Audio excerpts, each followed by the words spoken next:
Bonsoir à toutes et tous et bienvenue dans ce nouvel épisode d'un 2-3 BD chez les libraires. Ce soir, je vous propose qu'on aille faire un tour à Bordeaux et qu'on retrouve la merveilleuse librairie Crazy Cat et notamment Mathieu pour qu'il nous donne ses 3 conseils de lecture. Allez, on va rejoindre Mathieu. Salut Mathieu! Hey, salut Christophe, ça va bien? Ah bah écoute, très bien. Bah meilleurs vœux pour ce début d'année parce qu'on peut Oui, encore les présenter. plein de bonnes lectures pour toi en 2023 et ça a bien commencé, tu verras. Ah mais je crois bien justement. Puis en plus, vous êtes deux là Yes. cette fois-ci à intervenir, hein. Ouais. Il y a le 10e de la librairie qui est arrivé cette année, enfin qui est arrivé en 2022. Nicolas qui va présenter un manga. Très bien. C'est pour la deuxième librairie. Manga 4. Tiens, regarde le petit chat ici. Manga 4, ouais, notre annexe manga à la rue derrière. Ouais. Excellent. Bon alors, démarrons sur le premier coup de cœur alors. Allez, c'est parti à tout seigneur, tout honneur. On va parler d'Emmanuel Moineau. Emmanuel Moineau, auteur bordelais qui compte. Il a repris les Nestor Burma, tu t'en souviens. Il a Super, aussi, il ouais. y a 2 ans, eu le prix du Polar SNCF Hmm. sur la grande scène à Angoulême pour No Direction. Et puis, c'est un super mec, donc voilà, on en Ouais, parle. tout à fait. Alors, chercher Charlie, le titre, le titre, il a tapé fort, hein, chercher Charlie, bam. C'est une comédie. C'est une comédie polar qui se passe à New York dans l'année 69, l'année de Woodstock. C'est Hmm. vraiment une comédie à la frère Cohen. C'est un petit comptable un peu naze qui perd le livre de compte d'un grand mafieux et qui met donc en danger la mafia de New York parce que le livre de compte dit toutes les vicissitudes de la mafia.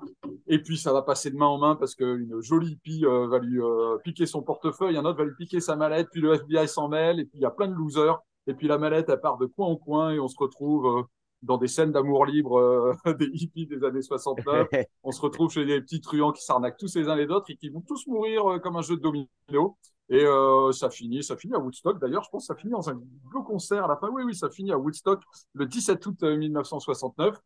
C'est très coloré, c'est très vivant, c'est très psychédélique, alors plus dans le titre et dans certains aspects que dans l'intrigue elle-même, qui est plus un polar en immersion dans le Manhattan des petites frappes. Voilà, c'est hyper Ouais. sympa, c'est un bon moment de lecture, c'est un chouette divertissement et il y a une belle plongée dans cette époque.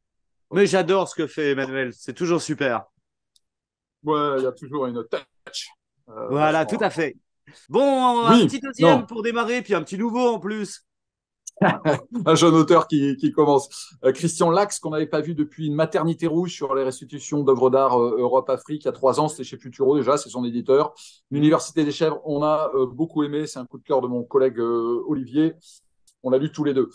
Alors, c'est un roman graphique sur presque 200 ans. Ça commence en 1833 avec un instituteur itinérant qui va faire l'école dans les villages les plus reculés des Alpes à l'époque où tout le monde peut faire l'école. Et puis en 1933, les lois Guizot obligent à avoir un Hmm. brevet pour faire école. Et donc, il devient libraire, puis il part aux États-Unis, puis il devient chercheur d'or, puis il est adopté par une tribu indienne, puis il devient indien, puis il fait des petits et des arrière-petits-enfants qui, eux, seront indiens à notre époque. Et deuxième partie du récit, à notre époque, avec une jeune femme qui va me faire un reportage en Afghanistan sur les écoles, l'accès des filles à l'éducation et l'impossibilité de donner une éducation quelconque face à la violence des talibans et à leur intégrisme.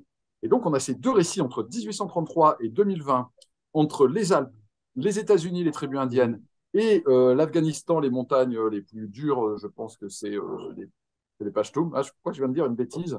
Bref, les montagnes du nord de l'Afghanistan, la frontière vers la Chine, qui est complètement un pamphlet sur la transmission, sur le savoir, sur le devoir d'éducation, sur le droit, en fait, Hmm. surtout, sur la violence qui s'y oppose, celle de Trump, parce que ça va se finir avec des gens dans des écoles armes à feu, parce que Trump, je ne sais pas si tu t'en souviens, avait dit qu'il y avait qu'à armer tous les professeurs Bien sûr. pour Hmm. tuer les gens qui rentraient dans les universités Hmm. et les écoles américaines pour faire une fusillade. Sa réponse Hmm. était de armer les professeurs et les professeurs. Et donc, ça parle de à la fois la violence des talibans, mais celle également de l'extrême droite américaine ou de la droite réactionnaire et des Trumpistes qui vont contre les valeurs universelles de l'école, de l'apprentissage, de la transmission. C'est très émouvant, c'est très riche, c'est très bien dessiné comme toujours avec Christian Lac, c'est des Ouais. sujets essentiels. Il y a une postface de Pascal Horry, pardon, de Hmm. l'Académie française, qui est L'Académie magnifique, française. juste en 2 pages, et Hmm. qui met un coup de dézoom sur tous ces sujets, qui est très pertinent. Voilà, c'est un très beau livre, un peu dur, parce que c'est triste, un peu. Mais Ouais, et c'est puis on assez démarre essentiel et avec c'est un sujet pas simple là. Ouais. les hussards noirs de la République, les premiers.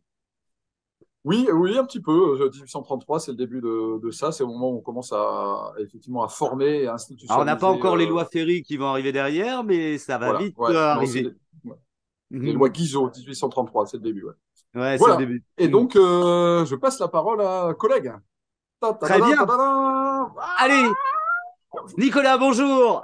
Bonjour. Alors moi, je vais vous présenter Songs of Life chez Akata par la dessinatrice Amu. Donc on suit l'histoire donc de Takezu, donc qui est en fait un lycéen qui qui fait partie du club de koto. Koto, c'est une espèce d'instrument traditionnel japonais. C'est pas une espèce de arme, mais une harpe pardon à l'horizontale. Donc, du coup, on suit donc le quotidien de ce jeune homme qui a du mal à recruter donc du coup des gens pour cet instrument traditionnel, quoi. Donc, son local est occupé par des loupards et c'est compliqué de faire venir des personnes pour pratiquer cet instrument. Donc, du Mhm. coup, il recherche dans son lycée des gens susceptibles d'être intéressés par cet instrument. Jusqu'au jour où un personnage arrive, Shika, donc c'est le lycéen ténébreux qu'on a dans les mangas Mhm. de façon classique, qui lui du coup veut s'inscrire à ce club en particulier de Koto. Donc on ne sait pas pourquoi encore, on ne connaît pas l'enjeu. Et par contre, ce Shika-là a un espèce de background un peu mystérieux, un peu ténébreux. Il a été viré de plein de lycées pour mauvais comportement, etc. Donc en fait, ce premier tome, c'est un premier tome introductif où on apprend tout ce qui fait la magie de cet instrument qu'est le koto. Et c'est un peu un roman en fait tranche de vie sur le lycée japonais, sur les traditions japonaises. C'est vraiment un excellent premier tome. Et d'ailleurs, il y a deux tomes sont sortis en même temps. Et je conseille vivement de lire ce manga. C'est un combo de toute la librairie, même de Olivier de Crazy Cat, qui n'est pourtant pas Pas tellement un manga. consommateur de manga. Voilà, exactement. Voilà. Très bien, et ça, on le Voilà, trouve, voilà. comme on disait tout à l'heure avec Mathieu, dans la deuxième Ouais. librairie Crazy Cat Manga. Manga Cat, exactement. Exactement. Voilà. Petit chat. Voilà. Le petit chat qui est là. Voilà. Tout à fait. Ben écoutez, Voilà. merci beaucoup pour ces trois Ben, conseils de merci à lecture. vous. Et puis, Merci beaucoup. eh ben, je reviens bientôt. On se croise à Angoulême. Allez, Ah ouais, bientôt. on se voit en Merci. Angoulême. Allez, salut Salut. Mathieu, salut Bye bye, Nicolas. Au À ciao. revoir. plus. Merci.